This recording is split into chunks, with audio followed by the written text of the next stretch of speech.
ಶಾಂತಿ. ದಿನಾಂಕ ಆಗಿದೆ 14/8/2025.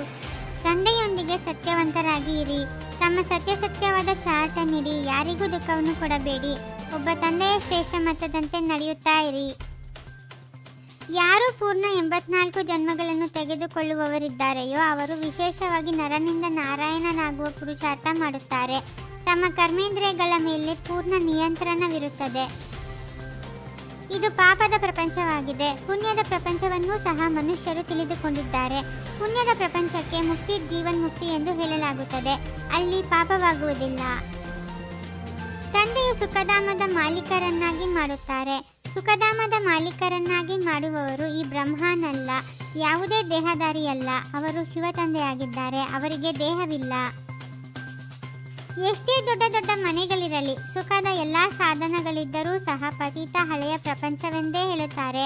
ವಿಷಯ ವೈತರಣಿ ನದಿಯಲ್ಲಿ ಮುಳುಗುತ್ತಿರುತ್ತಾರೆ. ಸಂಗಮ ಯುಗದಲ್ಲಿ ಯಾರು ಒಳ್ಳೆಯ ಪುರುಷಾರ್ಥಿಗಳಿದ್ದಾರೆಯೋ ಅವರೇ ನಾವು 84 ಜನ್ಮಗಳನ್ನು ತೆಗೆದುಕೊಂಡಿದ್ದೇವೆ. ಮತ್ತೆ ಈ ಲಕ್ಷ್ಮೀನಾರಾಯಣರ ಜೊತೆಯಲ್ಲಿಯೇ ನಾವು ಸತ್ಯಯುಗದಲ್ಲಿ ರಾಜ್ಯ ಮಾಡುತ್ತೇವೆಂದು ತಿಳಿಯುತ್ತಾರೆ.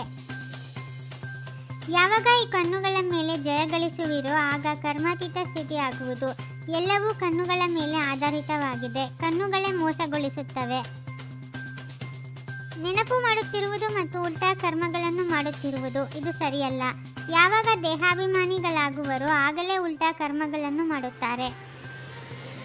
ಸುಪತ್ರರಾಗಿದ್ದರೆ ಚಾರ್ಟ್ ಅನ್ನು ಬರೆಯುತ್ತಾರೆ. ಕೆಲವರು ಚಾರ್ಟ್ ಅನ್ನು ಬರೆಯುತ್ತಾರೆ, ಆದರೆ ಅದರ ಜೊತೆಯಲ್ಲಿ ನಾವು ಇಂತಹವರಿಗೆ ದುಃಖ ಕೊಟ್ಟೆವು ಅಥವಾ ಈ ತಪ್ಪು ಮಾಡಿದೆವು ಎಂಬ ವಿಚಾರವನ್ನಂತೂ ಬರೆಯುವುದಿಲ್ಲ. ತಮ್ಮ ಚಲನೆ ವಲನೆಯನ್ನು ನೋಡಿಕೊಳ್ಳಬೇಕಾಗಿದೆ. ಚಲನೆ ವಲನೆ ಎಲ್ಲದರ ಆಧಾರವು ಕಣ್ಣುಗಳ ಮೇಲಿದೆ. ಕಣ್ಣುಗಳು ಅನೇಕ ಪ್ರಕಾರವಾಗಿ ಮೋಸ ಮಾಡುತ್ತದೆ. ನೀವು ಎಲ್ಲ ರಹಸ್ಯವನ್ನು ತಿಳಿದುಕೊಂಡಿದ್ದೀರಿ. ಆರಂಭದಿಂದ ಹಿಡಿದು ಸೃಷ್ಟಿಯ ಆದಿ ಮಧ್ಯ ಅಂತ್ಯದ ರಹಸ್ಯವು ಬುದ್ಧಿಯಲ್ಲಿರಬೇಕು. ಗೋವಿಂದನನ್ನು ಕೇವಲ ನೋಡುವುದಲ್ಲ, ಅವರಂತೆ ಆಗಬೇಕಾಗಿದೆ. ನೀವು ಆ ರೀತಿ ಆಗುವುದಕ್ಕಾಗಿಯೇ ಇಲ್ಲಿ ಬಂದಿದ್ದೀರಿ. ತಮ್ಮನ್ನು ಅಶರೀರಿ ಆತ್ಮನೆಂದು ತಿಳಿಯಿರಿ. ಈ ಕರ್ಮಾತೀತ ಸ್ಥಿತಿಯು ಅಂತಿಮದಲ್ಲಾಗುವುದು. ಅದರಲ್ಲಿಯೂ ಯಾವಾಗ ತಂದೆಗೆ ತಮ್ಮ ಚಾರ್ಟನ್ನು ಕಳುಹಿಸುತ್ತೀರೋ ಆಗ. ಮಾಯೆಯು ಬಹಳ ಮೋಸ ಮಾಡುತ್ತದೆ. ಮನಸ್ಸು ಬಹಳ ಬಿರುಗಾಳಿ ಇದ್ದಂತೆ. ಇಷ್ಟು ಶ್ರೇಷ್ಠರಾಗಲು ಎಷ್ಟೊಂದು ಪರಿಶ್ರಮ ಪಡಬೇಕಾಗುತ್ತದೆ. ನಾವು ಆತ್ಮಗಳು ಜ್ಞಾನದಿಂದ ಪವಿತ್ರರಾಗುತ್ತೇವೆ. ನಂತರ ನಮ್ಮ ಪವಿತ್ರ ಶರೀರವೇ ಸಿಗುತ್ತದೆ. ಸತ್ಯಯುಗದಲ್ಲಿ ಆತ್ಮ ಮತ್ತು ಶರೀರವೆರಡೂ ಪವಿತ್ರವಾಗಿರುತ್ತದೆ. ಮುಂದೆ ಹೋದಂತೆ ಅನೇಕರು ಬರುತ್ತಾರೆ. ಶ್ರೇಷ್ಠ ಪದವಿಯನ್ನು ಪಡೆಯುವ ಪುರುಷಾರ್ಥ ಮಾಡುತ್ತಾರೆ. ಯಾರಾದರೂ ಕಡಿಮೆ ಪದವಿಯನ್ನು ಪಡೆಯುವುದಿದ್ದರೆ ಅವರು ಅಷ್ಟು ಪುರುಷಾರ್ಥವನ್ನು ಮಾಡುವುದಿಲ್ಲ. ದ್ವಾಪರದಿಂದ ಹಿಡಿದು ವಿಕರ್ಮಗಳನ್ನು ಮಾಡುತ್ತಾ ಈಗ ಬಹಳ ವಿಕರ್ಮಿಗಳಾಗಿ ಬಿಟ್ಟಿರಿ. ಎಲ್ಲವನ್ನೂ ತಂದೆಗೆ ಬರೆದುಕೊಡುವುದರಿಂದ ಭಾರವು ಹಗುರವಾಗುವುದು.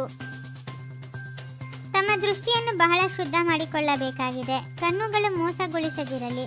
ಇದರ ಸಂಪಾದನೆ ಮಾಡಬೇಕಾಗಿದೆ. ತಮ್ಮ ನಡವಳಿಕೆಯನ್ನು ಬಹಳ ಚೆನ್ನಾಗಿಟ್ಟುಕೊಳ್ಳಬೇಕಾಗಿದೆ.